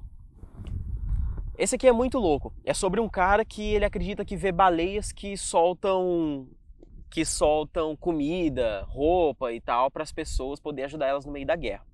Ele era um homem simples, o Bento, do interior, que ele viu sua família, seus amigos e todas as pessoas que moravam nos arredores morrerem de fome. E nada podia ser feito a respeito disso. A crise estava afetando cada ser humano que tinha ali. Comida era um luxo, comida era vida e precisava de luta para se manter. O Bento escutou uns boatos de que todas as noites, no meio da madrugada, uma baleia aparecia. Era como se fosse um supermercado ambulante. A baleia aparecia, soltava um monte de comida e dali. Ela trazia tudo dentro de si. Ela trazia a boca dela ali e tudo que ela abrisse, e toda vez que ela abrisse a boca, saía comida e saía coisa para salvar as pessoas. Ele não parava de indagar sobre isso, ele entrou muito nessa vibe. E aí ele foi chamado de louco por muita gente e tal, mas uma vez ele não desistiu, resolveu pegar todos os seus trapos, montar, colocar numa mochila e vazar para o litoral para procurar essas baleias que traziam comida, para mostrar que ele estava falando a verdade. O Bento resolveu ir para o litoral, aí ele ficou numa casinha abandonada. O litoral, pelo que o conto está dizendo aqui, aparentemente o litoral foi onde tinha mais guerra, porque provavelmente tem saída para o mar, né? E aí entra gente para guerrear e tal. Então não tinha nada em volta, não tinha gente, não tinha nenhum habitante vivo e tal. Só que aí ele foi para a zona de guerra do lado do litoral para conhecer essa baleia. Inclusive os caras lá que ficaram sabendo da existência do Bento, que não tinham morrido ainda de fome, eles falaram, esse Bento é louco, ele é reacionário, ele tá indo lá pro meio do litoral porque ele quer ficar mancomunado com os detratores do governo. O que não é verdade, ele só era um cara que tinha acreditado naquela fantasia, né? Mas aí tá. Uma noite, narrando-se o texto, o mar barulhando numa zanga sem fim, Bento acordou em sobressalto. Estava a tremer, parecia atacado de paludismo. Apapou-se nas pernas, escaldavam. Mas havia um sinal no vento, uma adivinha no escuro que o obrigava a sair. Seria promessa? Seria desgraça? Chegou-se à porta. A areia perdera o seu lugar, parecia um chicote enraivecido. De súbito, por baixo dos remoinhos de areia, ele viu o tapete que se estendera no seu sonho. Se isso fosse verdade, se ali estivesse o tapete, então a baleia tinha chegado. Tentou acercar os olhos como que disparar a comoção, aliás, como que a disparar a emoção mas as tonturas derrubaram-lhe a visão. As mãos pediam apoio ao umbral da porta. Meteu-se pelo areial, completamente nu, pequeno como uma gaivota de asas quebradas. Eu não via sua própria voz. Não sabia se era ele que gritava. Ela veio. A voz estalava dentro da sua cabeça. Ele já estava a entrar na água. Sentia fria a queimar os nervos tensos. Havia mais adiante uma mancha escura que ia e que vinha como um coração trôpego de Babalase. Só podia ser ela, assim, fugidia. Mal descarregasse as primeiras mercadorias, ele mandava-se logo a um pedaço de comida, porque a fome há muito que lhe disputava o corpo. Só depois arrumaria o resto, aproveitando os caixotes velhos da casa. Ele ia pensando no trabalho que faltava enquanto caminhava, a água agora envolvendo pela cintura. Estava leve, talvez a angústia lhe tivesse esvaziado a alma. Uma segunda voz foi lhe aparecendo, a morder-lhe os últimos sentidos. Não há nenhuma baleia. Essas águas vão te sepultar, castigar-te do sonho que te acalentaste. Mas morrer assim de graça? Não, o animal estava ali. Ouvia-lhe a respiração. Aquele rumor profundo já não era tempestade, era a baleia chamando por ele. Sentiu que já sentia pouco, era quase só aquele arrefecimento da água a tocar-lhe o peito.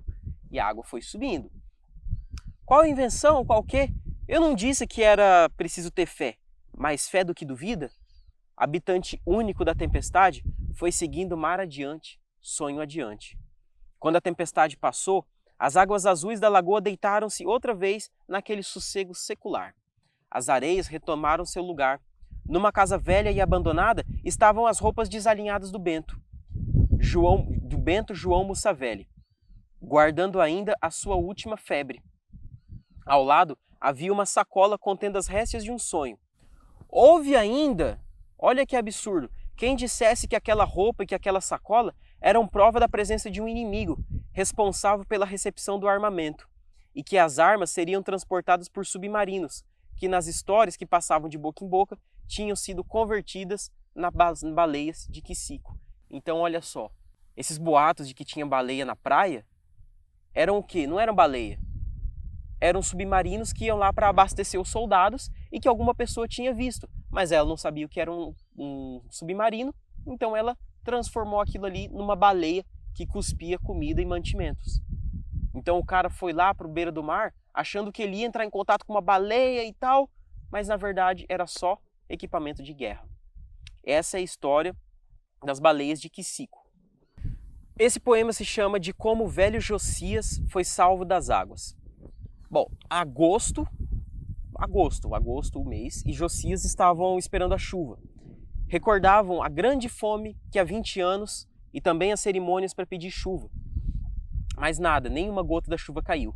Os velhos insistiram de forma que conversaram com os mortos no cemitério. O Josias queria levar as panelas do engovo, que é um aguardente de milho para os mortos, para conseguir convencer eles de trazerem as chuvas. No caminho ele começou a beber e perdeu a razão. Ele bebeu a água que era para os mortos, a aguardente lá. Bebeu mais de metade e não podia se levantar. Restava quase nada. Então, para ele esconder o que ele tinha feito, ele encheu as panelas com água estagnada de um poço abandonado. Aí no momento em que ele descia pelas paredes do poço, elas caíram sobre ele. Ele pensou que ninguém iria encontrar, mas Deus finalmente mandou a chuva. Aí a água crescia e a terra foi inundada. Nesse instante apareceu um barco com 2 pretos e um branco. Aí o Josias, ele estava hesitando se ele queria ou não ficar nesse barco, porque ele não podia salvar ele da desgraça da vida. Falou, esse barco vai vir aqui e vai me salvar, mas eu vou continuar na desgraça. Então o que vai acontecer comigo? Só a morte. Ele preferia morrer ali, na terra dele, na casa dele. Finalmente os caras pegaram, puxaram ele pelo braço e colocaram ele na canoa e serviram um chá quente para ele. E aí ele, morrendo de frio, muito magrinho, muito fraquinho, quando tomou aquele chá e quando começou a recuperar o calor da sua vida, eu vou até colocar esse trecho no livro porque é muito bom. Os outros riram-se quando ele fala, dentro da água não está frio porque não me deixam lá. Colocaram-lhe mais uma manta sobre os ombros e passaram-lhe uma chávena de chá bem quente. Pelos dedos magros, segurando trêmulos a chávena de alumínio, subiu-lhe um estranho calor que não sabia traduzir. e veio-lhe a vontade de ficar para sempre quase naquele barco. Desejou que a viagem não tivesse fim, como se o salvassem do tempo e não das águas, como se o tivessem liberto não da morte, mas da sua terrível e solitária espera. Com os olhos de menino fixou o escuro engolindo a terra, a tarde anoitecendo tudo. A mentira da noite é matar o cansaço dos homens, pensou enquanto fechava os olhos. E esse é o conto de como o velho Josias foi salvo das águas. Esse conto aqui se chama A História dos Aparecidos. É uma crítica social ali ao governo de Moçambique, o governo corrupto. É muito louco, a história começa com dois caras simplesmente aparecendo numa aldeia e todo mundo fica assustado porque eles foram dados como mortos. Aí entraram num debate, a toda a aldeia ali, se o Luiz Fernando e o Aníbal Mucavel, se eles estavam de fato vivos ou mortos. A dúvida foi tão grande que até os dois em algum momento pensaram, será que a gente está mesmo vivo? Será que a gente não está morto? Acontece que as águas levaram a aldeia inteira, morreu todo mundo depois de uma tempestade. Não ficou nada. Aí muitos se salvaram, mas também muita gente morreu, muita gente desapareceu, né? E aí o Aníbal e o Luiz estavam entre eles. Eles morreram dentro d'água, é o que todo mundo tinha acordado ali. Só que a morte deles era certeza até o momento em que eles apareceram ali. O começo do conto, os soldados tentam afastar os dois, porque, tem dois mortos que apareceram ali no meio da água e estão vindo aqui, a gente vai ter que matar eles de novo, ou sei lá, eles são assombrações. Os vivos ficaram assustados com a chegada deles e mandaram chamar a polícia. Aí não tinha lugar para o morto, o regresso deles era imprevisto, até os soldados já tinham sido substituídos, né? Então já tinha gente trabalhando no lugar deles. Eles começaram a pensar que eram apenas peças substituíveis, porque tudo estava funcionando normalmente sem a presença deles, né? Um homem disse até para eles que eles não eram gente, eles eram apenas almas, e não uma realidade materialista, como outros habitantes. Então eles ficaram se pegando, ficaram chutando as coisas ali para ver se eles estavam vivos, né? Nesse caso, eles decidiram, quando o cara falou isso para eles reclamaram e decidiram se queixar com a polícia para ver como que ia resolver aquela situação. Aí o chefe da comissão anunciou que os aparecidos tinham que ser considerados vivos, mas com aviso. Eles não deveriam repetir essa saída da aldeia e nem da vida. Então o humor aparece no conto, em alguns contos do Mia Couto, meio que para afastar a tensão que tem nessa realidade. Então apareceram dois caras ali que sobreviveram a uma enchente, a uma tempestade. Eles foram dados como mortos. Eles foram tão dados como mortos que eles pensaram que estavam mortos, até o momento em que decidiu-se ali sobre a vida deles. Bom, o penúltimo conto se chama A Menina do Futuro Torcido. É uma história de exploração do trabalho infantil por parte de um pai miserável, um pai que estava morrendo de fome, miserável, não tinha nenhuma alternativa. A história do Joseudo Bastante, que era um mecânico numa pequena vila. Ele viajava e ele procurava maneiras de solucionar a vida dele, né, ganhar dinheiro, enfim, sobreviver. Aí ele chegou na cidade a notícia de que tinha um jovem que ele podia virar e revirar o corpo como se fosse uma cobra. Então ele era um contorcionista. Ele foi contratado por um empresário, estava ganhando rios e rios de dinheiro, pelo menos era a notícia que chegava para lá. E aí todos queriam vê-lo, né, e esse cara ficou rico.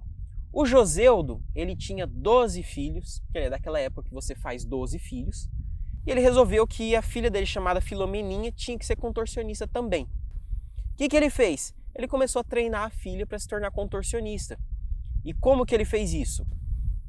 Ele regava a água quente com os olhos, ele pegava a menina, jogava água quente nos ossos dela para ficar mais mole. À noite, amarrava a filha torcida num tanque para ela conseguir ficar adaptável, né, para ela conseguir ficar elástica, embora ela continuasse reclamando de dor e vômito, etc. O pai não parava, só deixando claro, ela reclamava e o pai não estava nem aí. Desejava todos os dias que o empresário passasse pela vila para poder utilizar a filha ali como pretexto para ganhar dinheiro. Enquanto isso, a menina piorava e ela já não conseguia fazer nada. Ela vomitava, ela apresentava sangramentos, né? Enfim. Uma tarde, o empresário finalmente chegou na cidade. Aí ele foi lá, colocou uma roupa na guria que já estava estribuchando ali, colocou a roupa da esposa, que era mais bonita. A menina reclamava do frio. Até o vestido longo que ficava, não conseguia esconder que ela estava tremendo de frio e de dor, enfim. E quando o cara foi lá falar com o empresário, ele falou, cara, larga a mão, não quero nem ver essa guria na minha frente, porque o lance de contorcionismo não tá mais na moda. Ninguém mais quer ver isso. Agora a gente quer ver pessoas que têm dente forte, que rói prego e mastiga madeira. E aí o cara já, enfim, ele percebeu que ele não ia conseguir dinheiro, mas ele não estava arrependido de ter colocado a filha, né, numa situação tão degradante. Aí ele chegou e falou, então, filhona, você tem um dente forte, né? Vamos tentar mexer nisso agora? Nesse momento, o corpo da menina se debruçou, caiu sobre seu pai, morta, porque ela não aguentava mais a tortura que o pai submetia a menina para conseguir algum dinheiro para a família. Esse aí é pesado, esse conto, né? O nome dele é A Menina do Futuro Torcido. Último conto chamado Patanhoca, o Cobreiro Apaixonado. Patanhoca significa aquele que agarra cobras. Dizem que ele tinha matado a mulher chamada Micici, que era dona da cantina Muxatazina. Agora, a razão que ele fez matar, não sei. Esse é o começo do conto, tá? Falam muita coisa, cada qual conforme. Perguntei e fui respondido. Vou contar a história. Nem isso, pedaços de história. Pedaços rasgados como as nossas vidas. Juntamos os bocados, mas nunca completa. Bom, a história é que Micici era uma viúva chinesa e era uma mulher que tinha muitos segredos e mistérios. A loja dela ficava onde acabavam as estradas e tinham só caminhos descalços, então não ficava perto da cidade. A hora de abrir e fechar não tinha, era a vontade dela que mandava. Então se ela quisesse abrir às 6 ou às 10, não fazia diferença. Ela que fazia o cedo e o tarde. As alegrias saíram-lhe da vida, esqueceram de voltar. A tristeza era um cadeado fechado. Diziam que era um feitiço dos chinas e que a terra de longe, viajando em fumos, lhe atacava a alma. Ninguém sabia como que ela tinha vivido, como que ela se despedira da sua família, enfim. Mas todo mundo sabia que a China era muito longe e que de alguma forma ela foi parar ali. É nessa história que entra o Patanhoca. O Patanhoca ele era um coitado, roubado na vida, da sorte dela. Alguma coisa fez com que ele ficasse sem lábios e ficou a boca sem lábio, nem de baixo nem de cima. Então como se ele estivesse sempre sorrindo, mesmo se ele estivesse triste. Os dentes dele nunca afastavam, né? A boca parecia inveja da hiena. Toda a alma de um vivente podia ficar atrás dos dentes? Se sim, ele era o castigo do Patanhoca. Manhãs, tardes e outros quandos, o Patanhoca se fechava com cobras dele. Ele era criador de cobra. Mecânico de serpentes, ele raspava a ferrugem das escamas, educava os venenos das ditas. O Patanhoca sabia na realidade o segredo das cobras? Ninguém sabe, só sabiam que ele ficava com elas e ele cuidava delas o tempo inteiro. As tardes desmanchavam a luz e era tarde quando ele saía. O escuro a segurar os Petromax. Os caminhos já estavam cegos, mas o Patanhoca arrumava seus passos na direção da cantina. Bom, ele ficava todas as noites ali perto da Micici, ele ficava conversando com ela. Aparentemente ele era um ex-amante da Micici. E ele tinha vergonha dela, porque ele tinha focinho em vez de rosto. Ele era alguma coisa que tinha se transformado numa criatura, em vez de só um ser humano ali. Na primeira noite, houve o convite.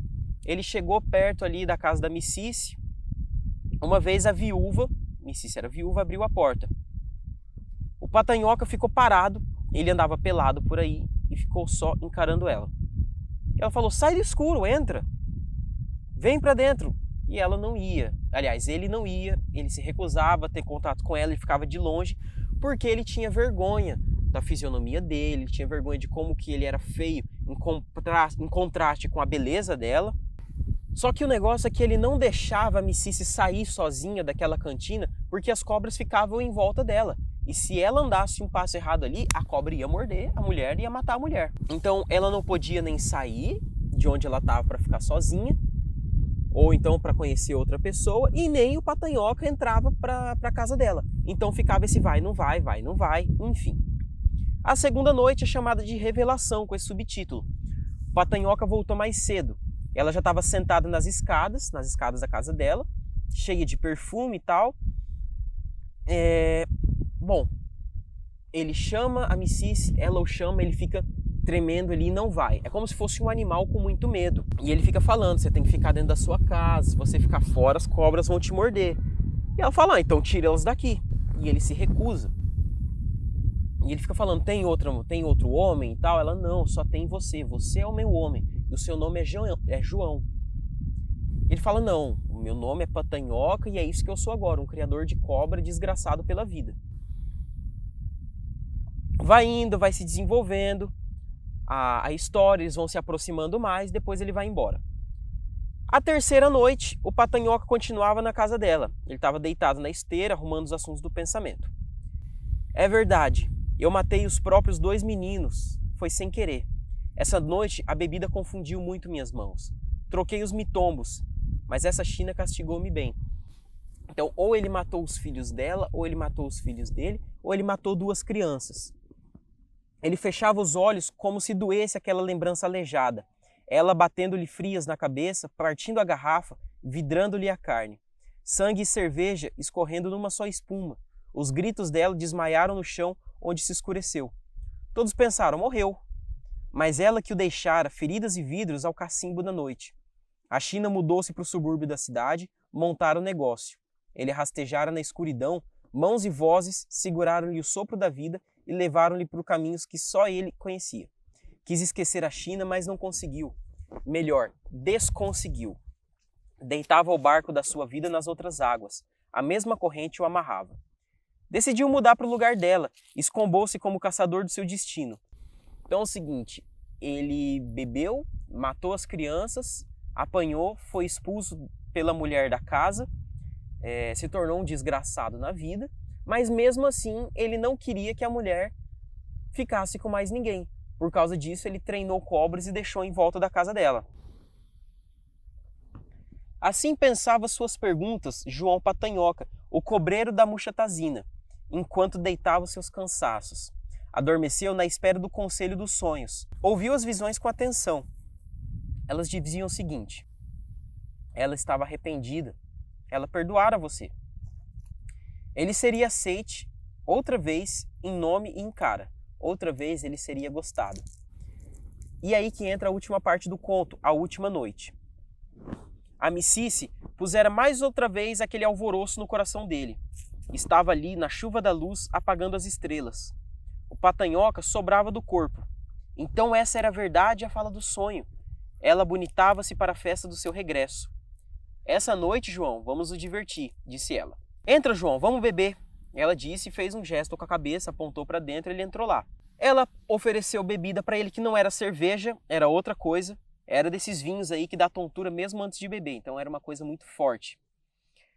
E aí ele foi bebendo, ele foi perdendo as maneiras e ele chegou, vou parar de beber, Micice. Eu tô a ver o mundo com muita velocidade. Então ele foi começando a ficar bêbado. Que ela falou, não, bebe, fica à vontade, fica tranquilo, vai bebendo. Eu quero que você beba e depois eu tenho um pedido. E ele foi bebendo, foi bebendo, foi bebendo. E aí ela falou, João, faz um favor para mim. Vai lá na sua casa e traz aquele mitombo que você sabe. Eu quero tomar essa noite. Então esse era o pedido? Trazer outra bebida? Falou, vai, seu caminho você sabe, vai, você pode ir de olho fechado, você tem cobra que pode andar por você e tudo e tal. Ele olhou em volta, a toalha de linho, a fotografia, as coisas que tinham quando ele era casado com ela naquela casa. Então, tinha uma coisa que lembrava a família, ele estava bêbado, ela falou para ele ir lá buscar, ele falou, então tá, então eu vou. Mas e você, qual que é o mitombo, Micice? A vacina das cobras? Ela responde, está de costas na arrumação de pratos e cobos. Sabe, Micice, o único remédio, sabe qual que é? E ele se ri, fungando espirros. Ela olha para ele entristecida, porque ele tá sem beiço, né? Ele só tá aquela boca ali, mostrando o dente podre, ele é um cara feio, muito magro. E ele fala, Micice, eu tô dizendo para você, o único remédio é esse vinho aí. Ela fala, João, vai logo, tá tarde. E aí ele se esforça nos degraus e vai metendo-se na noite. Parece que ela diz ainda qualquer coisa, ele não entende, abana a cabeça confuso. Será que ouviu bem voltar na China? Tenho pressa da terra para nascer? Enfim, sorriu compreensivo. A velha devia estar bêbada, coitada, até que merecia. Assim pensava, tropeando no caminho, João Patanhoca. Sentia pena dela. Afinal, ela era viúva de um vivo. E há tantos anos que não tirava do armário a blusa das rendas, tantos anos que não estendia na mesa a branca toalha das visitas. E assim termina esse último conto.